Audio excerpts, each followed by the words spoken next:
Good morning and welcome to this month's edition of the Met Report. It's Friday, October 31st. I'm Agent P. And I'm Fabrizio Escalona. Thank you guys for joining us today. We have a lot to cover, so let's get started. As temperatures start to cool down, it will make sense to update the wardrobe. Yep, that's right, Fabrizio. The MSU Denver Alumni Giving has plenty of opportunities to help your fellow faculty members and students while doing it in style. I got a chance to take a look at their most recent event, Soktober. You may have heard of a helping hand, but how about a helping foot? That's what MSU Denver Soktober is basically all about. I spoke with Evan Code, the Director of Alumni Programming, to learn more about this charitable act. A lot of students around campus love showing their MSU Denver swag, but some merchandise holds a significant meaning behind them. So Soktober, it's essentially a month-long event that we hold every year. We're on our 7th year now, where we ask alumni, faculty, staff, students, whomever wants to buy a sock to grab their own pair.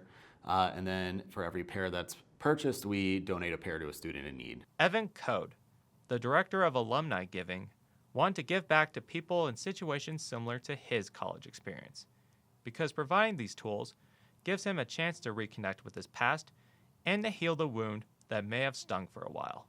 Going back to the community thing, it's cool that I get to give back because I was given that help. And even if it's a small amount of help that I can provide, I like to do that. If you want to stay up to date on all the opportunities the Alumni Giving program has in store, like merchandise or fundraising events, be sure to give them a follow on their Instagram account at MSU Denver Alumni. For the Met Report, I'm Maestas reporting from the JSSB building.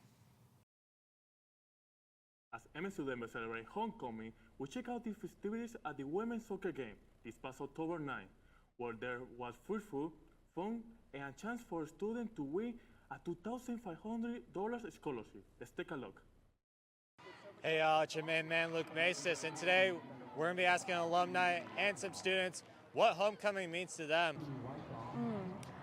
I think it's super important to promote this institution because it has so many resources, and I feel like homecoming is the perfect event to not only bring back alumni, but also again promote that network that MSU has, and hopefully bring in new roadrunners. So homecoming means coming back and supporting, the new students that are coming through, especially the new students that the administration's focus on. They look a lot like me, Latino, and so that's why I come back to support, is the same initiatives that I believe in.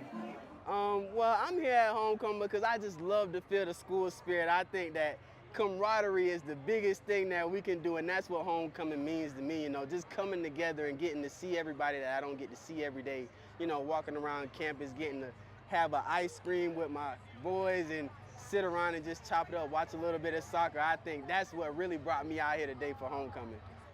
And also that you can celebrate all the athletes at this time of year and other athletes, plus bring all the students together and celebrate how well they're doing in school and celebrate education. But it's a fantastic place to be, and we love the Roadrunners. Cheer squad, great job! Very exciting, really nerve-wracking. At first I was it's whatever, and then I got on the field and I was actually really nervous. So I'm excited, I'm happy, I'm very grateful. I feel very, very blessed.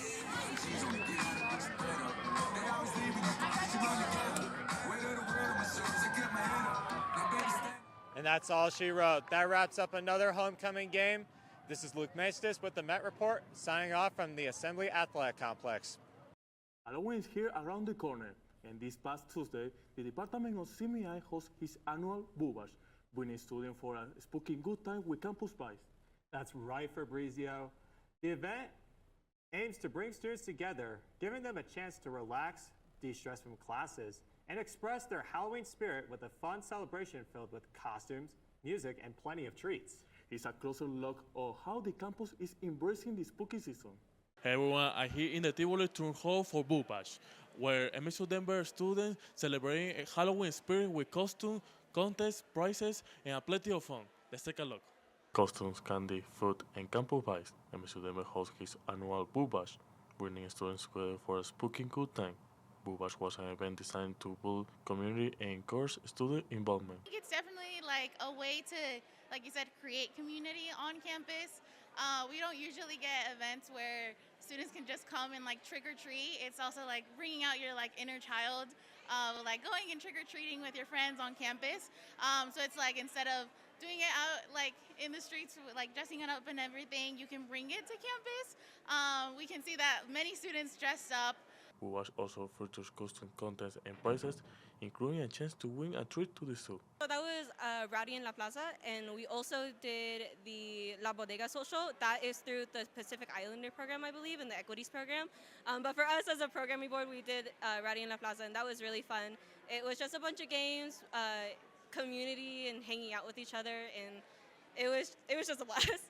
Organizers say events like Bubash play an important role in keeping students involved and engaged with campus life. I'm Ray Kent from Ted Lasso. So I thought it was fun. I love the show, and I thought it would just be really funny to have a beard. We conclude the covering of the Bubash, where the most important thing was always the lottery. And Fabrizio Escalona for MedTV. Hispanic Heritage Month has come to an end on October 15th. It was a month filled with events with Hispanic culture celebrating with traditional food, music, and games right here on the Auraria campus. That's right, but for our last day celebrating with the Hispanic community, I stopped by an event where the energy was high, the music was lively, and the snacks were endless. An event called La Bodega Social. La Bodega. Now that sounds really interesting. Can you tell us more about that? Of course, I had the opportunity to stop by the Tivoli Multicultural Lounge where the event took place. Let's take a look. Hispanic Heritage Month has done the past October 13th, but October 14th, MSU Denver hosts the last Hispanic event here in the Tivoli Multicultural Lounge, called La Bodega Social. Let's take a look.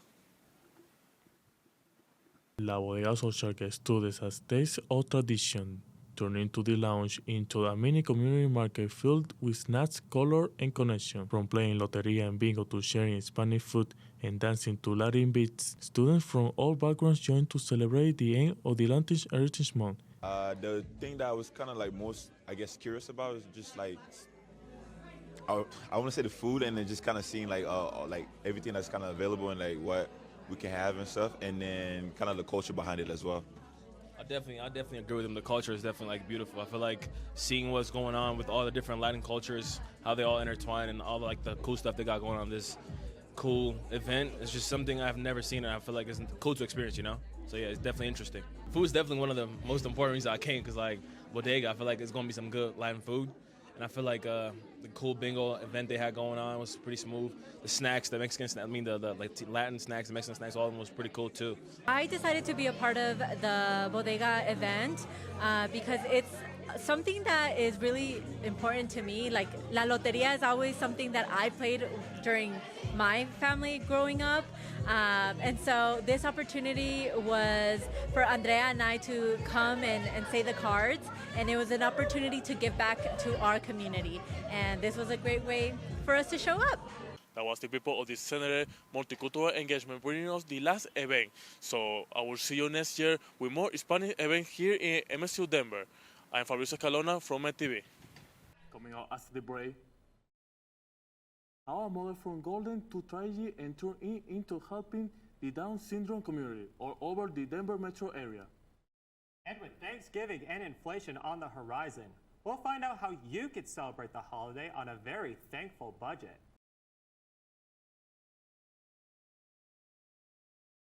Welcome back, everyone.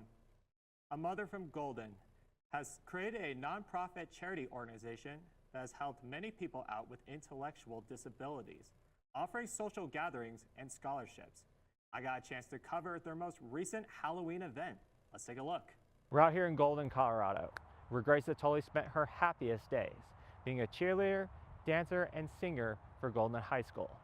She had Down syndrome, which is one of many syndromes that society takes advantage of. I got to speak with the founding member, my aunt, Laura Zatoli, on what she hopes to get out of with the gift of grace, 8 years after we lost her. If there is one story that Laura Zatoli and the city of Golden are proud to share, it would be Grace Atoli's. Grace was a huge impact in Golden. She, especially when she went to high school and at Golden High School, and she was a cheerleader and she was in the chorus, and she was an artist there. And she made friends wherever she went. She just brought a smile to everyone's face.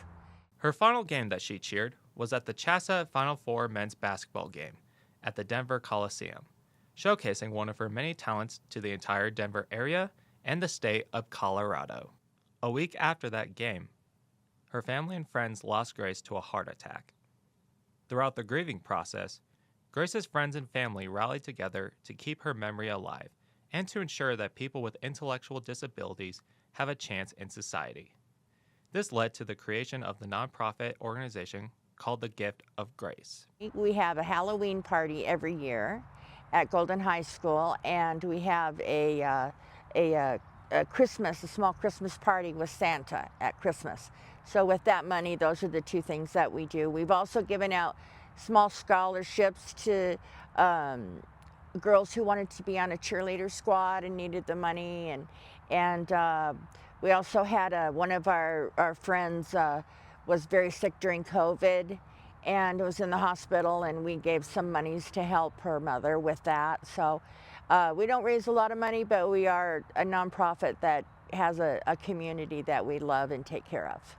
If there's one thing that you can learn from Grace Atoli's story, it would be to not let anyone or anything hold you back from accomplishing your dreams, and to treat everyone and everything like a gift, because after all, Grace Atoli was a gift that was shared by all of us. The reason that we named it the Gift of Grace, because Grace really was a gift, and she loved life, even though she was sick, and she still loved life, and she loved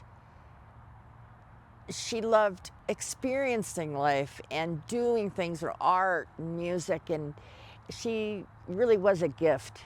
And whenever I'm feeling sad or lonely, missing her, I think about the great gift that she was to me and how really lovely she was as a person. She really was lovely. For the Met Report, I'm Luke Maestas reporting from Golden, Colorado. Well, Halloween may be winding down, but there is no time to be sad about that because, hey, it's time to prepare for Thanksgiving. But with inflation on the minds of many consumers this holiday season, customers are now counting what's in their wallets instead of their blessings. Our reporter Riley Rome went shopping to see how much Thanksgiving is going to cost you. As Halloween is coming to an end, Thanksgiving approaches. With spreading thanks and sharing meals, costs come along with it.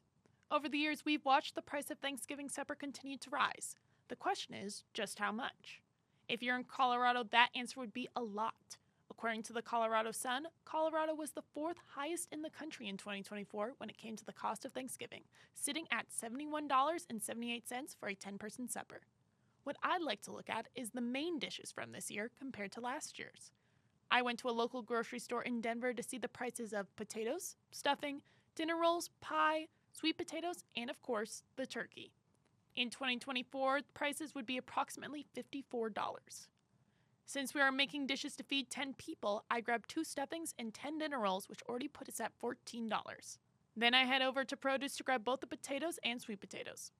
In the freezer section, I grabbed 1 pumpkin pie for dessert before heading to get the turkey. I picked up a 15-pound turkey, which put our total at a whopping $60 before tax. This is about a 12% growth since last year's estimate of these items at $54. These kind of prices can put a pinch on expenses during the holidays, and with Christmas right around the corner, it's best to start saving now. If you are struggling to pay for Thanksgiving, there are multiple food banks around Denver, including one on the Auraria campus. So, if you're an MSU Denver student currently enrolled, be sure to check out this opportunity in the Tivoli that may be a reason to give thanks. Wishing you a spooky Halloween and a happy Thanksgiving, this has been Riley Rome with Met TV. Hello, I wonder what the weather is going to be like this evening. Well, Fabrizio, our weather correspondent, Gabby Adams, has the latest on the weekend's forecast. Take it away, Gabby. Thanks, guys. Halloween lovers rejoice. This weekend, we can expect a treat as we wrap up from this week's cold temperatures.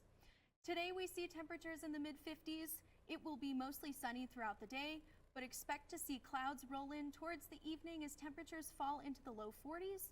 We here on the weather team suggest choosing a costume with layers or use other means to keep warm if you plan on celebrating into the night.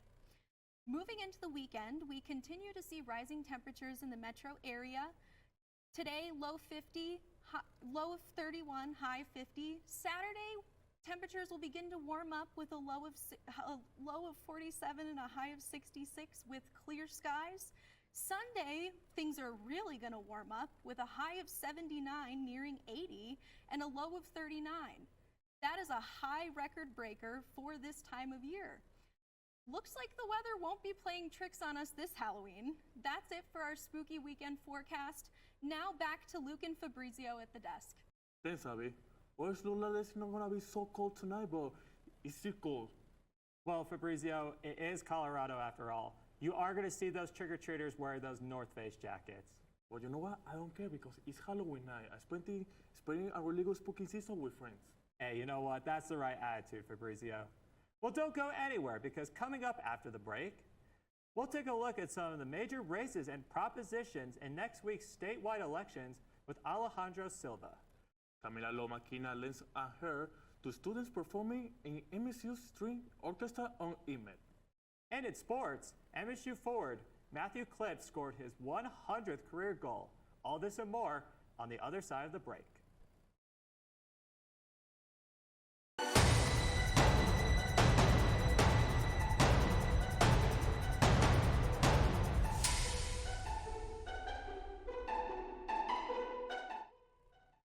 Hello everyone, I'm Alejandro Silva, bringing you all the latest news in politics.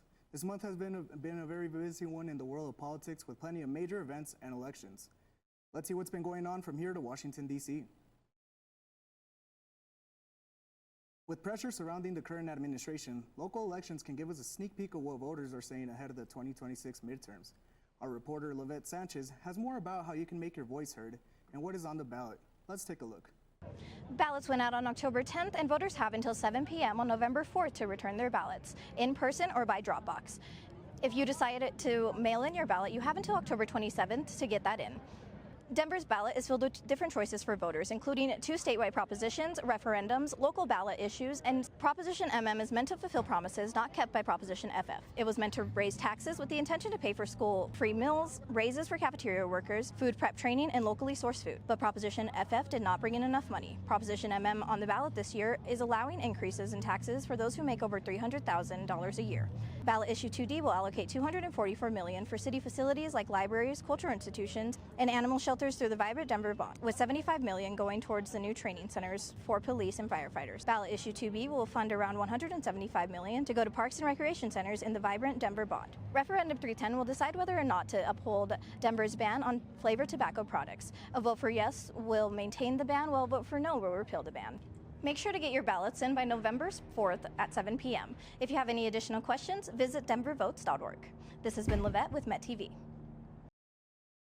Last month, on Thursday, September 18th, the Pentagon imposed new restrictions and regulations on all journalists reporting on the U.S. military, making these decisions harder to report with veracity. Pete Hegseth, the defense secretary, alleges this is to better protect the country from a very disruptive process. These restrictions prevent reporters from disclosing information, whether classified or not, that has not been approved by the Department of War. It also prohibits reporters' unprofessional conduct that might serve to disrupt Pentagon operations. Rather than signing and agreeing to these new regulations, on October 15th, many news outlets left their badges and the premises altogether around 4 p.m., taking with them their laptops, books, printers, and personal belongings. Last week on Tuesday, October 22nd, the War Department shared their new press editions. Sean Parnell, Hegseth's spokesman, shared on his X account the next generation of the Pentagon Press Corps, sharing that around 26 of the 60 journalists were previously part of the press corps. Anger with the Trump administration grows daily, and many people are deciding to take action. On Saturday, October 18th, a second No Kings rally drew 7 million people countrywide, with 12 to 15,000 here in Colorado. Many attendees echoing an unofficial slogan of 8647, which means get rid of Trump. Denver police arrested 12 attendees for charges of aggravated assault, assault on a peace officer, graffiti, and other offenses. As SNAP benefits are expiring for many Americans, construction on the $300 million White House ballroom continues. You have probably seen footage and images of the demolition of the White House East Wing. Our reporter Ben Pearse talked with an expert to see what this means going forward. Despite most Americans opposing it, Trump has moved forward on the destruction of the historic East Wing of the White House. The demolition is part of the construction of a 90,000 square foot ballroom costing $300 million in private donations. I sat down with the head of political science here at MSU Denver, Robert Price, to ask about the political implications of this construction project and what this means for the future of the Trump administration. We have all seen what's been going on in the news, specifically to do with the White House. Right. The East Wing demolition and construction of the $300 million ballroom.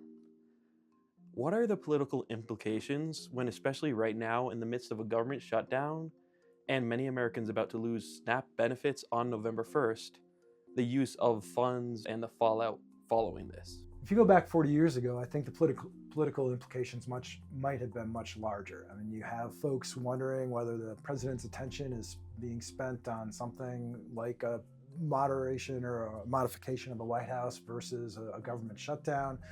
All those things can have a negative impact. It can have an effect, though, still on those independents, some of those swing voters that probably are wondering, with everything going on, do we really need a ballroom? But also, it's been such a hectic pace of news and policy issues that while this construction is going to be ongoing and probably a constant reminder, and I think in terms of President Trump's mind, some testament to his Gilded Age rule, at the same time, other things are coming up. We have a government shutdown that's happened.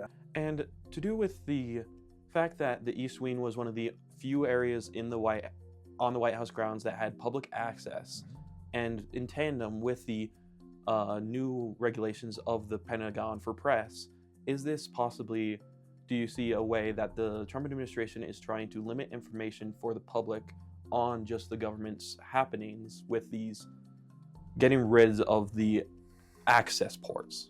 Yeah, I think the Trump administration does a pretty good job of limiting information, right? And is pushing out the press corps in particular, which is the most important already, with or without this, a new facility. I think the biggest impact for this facility is not so much in those substantive information side. I think it's in the symbolism that a large, presumably gilded ballroom, right, has in terms of the administration and what their goals are, placing what's likely to be a fairly permanent, right, monument to yourself and to this approach of a ballroom, right, which most Americans can't relate to whatsoever, seems to be a bit of an irony with a populist president.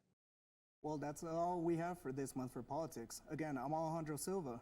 We'll see you next time with all the updates in the political world. But don't tune out just yet, because we have Daniel with Entertainment.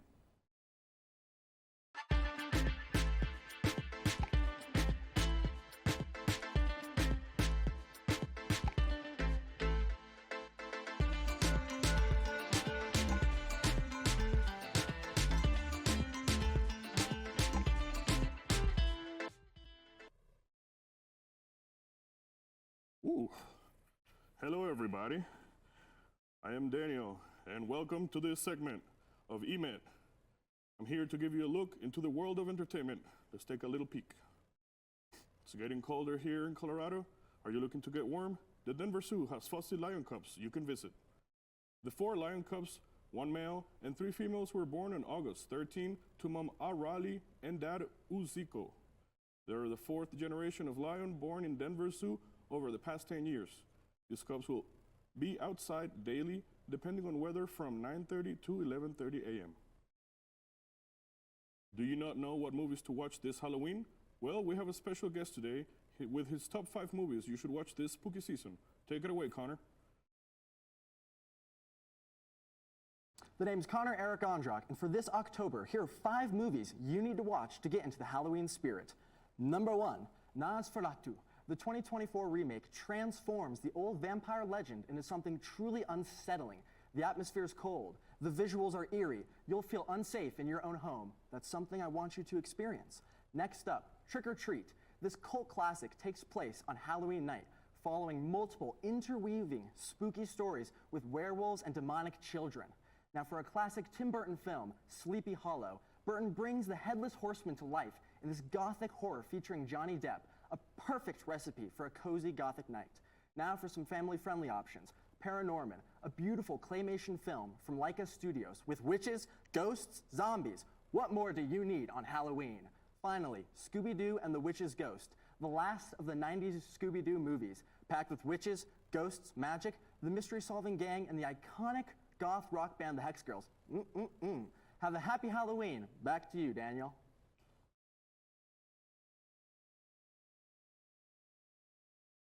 This month's artist spotlight goes out to the entire symphonic band and symphony orchestra. They gave the entire campus community a performance you had to hear. Our reporter Camila, Lomakina got a sneak peek of their most recent concert. Let's take a listen. I'm Camila Lomakina at the Symphonic Band and Symphony Orchestra concert, where melodies and harmonies come alive as students share their passion for music with the campus community. Let's take a listen. The MSU Denver Symphonic Band performed on Thursday, October 9th. We got a chance to interview one of the musicians who played at the orchestra. I'm really excited for our piece El Gato. It's sort of a march. It's very upbeat, it's very energetic, and it has been challenging me in a lot of ways I've not been challenged by other music in the past. That being said, all of our music is fun and challenging. There were many pieces that were played during the show, like El Gato Montes, Redemption, and many others who were conducted by Brandon Matthews. We all know we're there for each other and that we have put in the work. It isn't quite directly reliant, but we have the self-confidence in knowing that everyone is there and has put in the work to make sure it'll be a good show. Whether it's the soaring brass or the sweeping strings, audiences say they'll be coming back for more. I'm Camila Lomakina, signing off. Our film festival is here, and here is a sneak peek of the movies you can watch during this year's festival. Tomorrow, Man on the Run showcases a look at Paul McCartney's life post leaving the Beatles, forming the Wings, and his wife Linda, and captures rare unseen footage as the music legend finds his footing in his solo career. The showing will be at 10 a.m. at the Holiday Theater. Backside is another film being screened that takes a glimpse into what the lives look like for migrant workers who make up and face challenges from the crack of dawn till sundown. The film also makes a deep connection between animal and human labor. This film will be playing on November 7th at 3:30 p.m. at the Holiday Theater. Well, that's all we have for you this month in the wonderful world of entertainment. I am Daniel Carbonell, and we will see you next time. Stay tuned, because after this break, we will have Riley Rome with sports.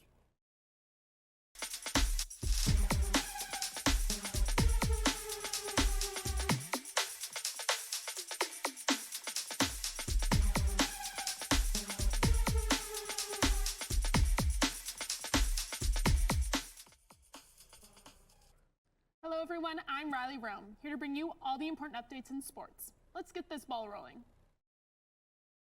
To get things started, you probably heard what happened on October 27th. A huge sports betting scandal occurred within the NBA.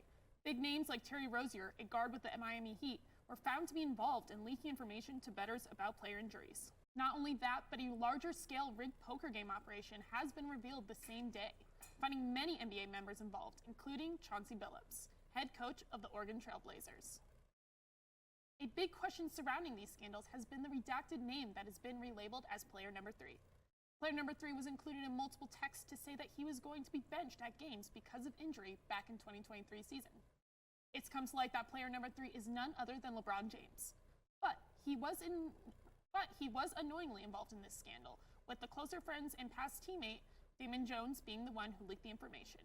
He got about LeBron James during personal conversations. Damon Jones has also been arrested and will await trial. The volleyball season is already halfway through.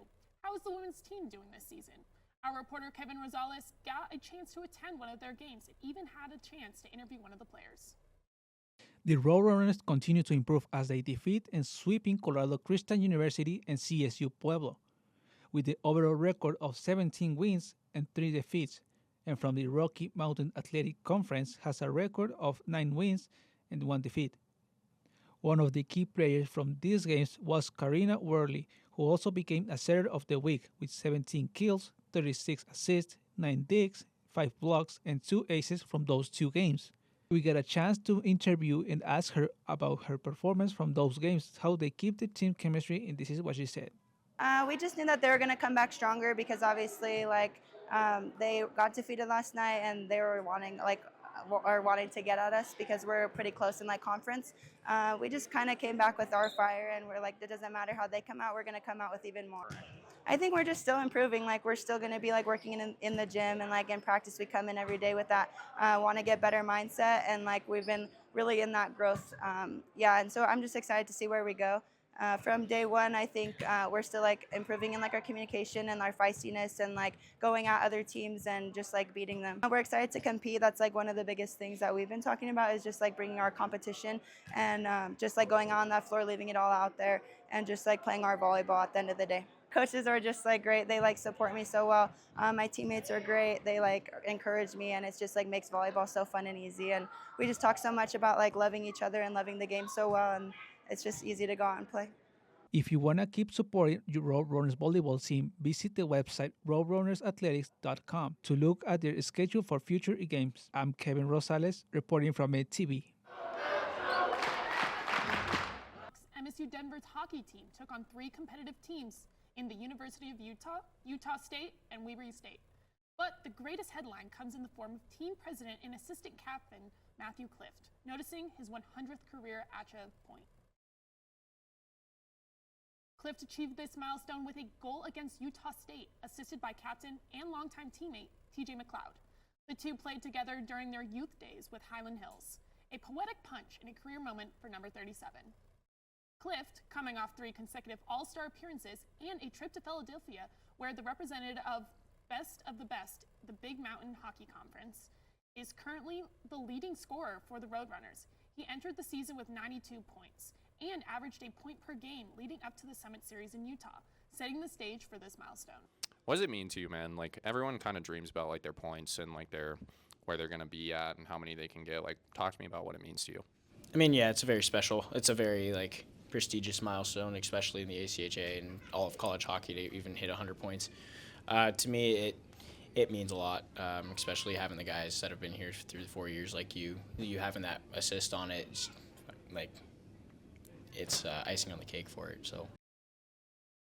MSU Roadrunners soccer team had an amazing season a few games before the Rocky Mountain Athletic playoffs. Here are some recaps and highlights from the Roadrunners. Now the Roadrunners have improved in their overall record of 7 wins, 3 losses, and 5 ties, and 5 wins, 1 tie, 1 game loss from the Rocky Mountain Athletic Conference. The senior midfielder Adana Perez has been named as the Offensive Player of the Week at the Rocky Mountain Athletic Conference, who also scored the winning goal against CSU Pueblo. The Roadrunners will have their home game against Westminster University of Utah at the Assembly Athletic Complex Soccer this Friday, October 31st at 6 p.m. With that ends our reporter segment. Be sure to check out our YouTube channel for updates on all sports. Now, let's send it back to Luke and Fabrizio at the desk. Thank you, Riley. Well, Fabrizio, what are your other Halloween plans this evening? Well, my plans this evening, for now, I'm so happy with all my peers here wearing this costume, but for tonight, I will find another one because I already used this one 3 times out the month. Well, for me, it's fighting evil scientists and then going out with my friends. Well, that's all for you this week for the Met Report. Be sure to check out more of our content at mymetmedia.com and follow us on Facebook and Instagram. And please make sure to subscribe to our YouTube channel and follow us on TikTok to stay up to date on the latest Met TV has in store for you. From all of us at the Met Report, thank you for joining us. I'm your Indiana Jones boy, Fabrizio Escalona. And I'm Agent P. Until next time, everybody, have a great Halloween.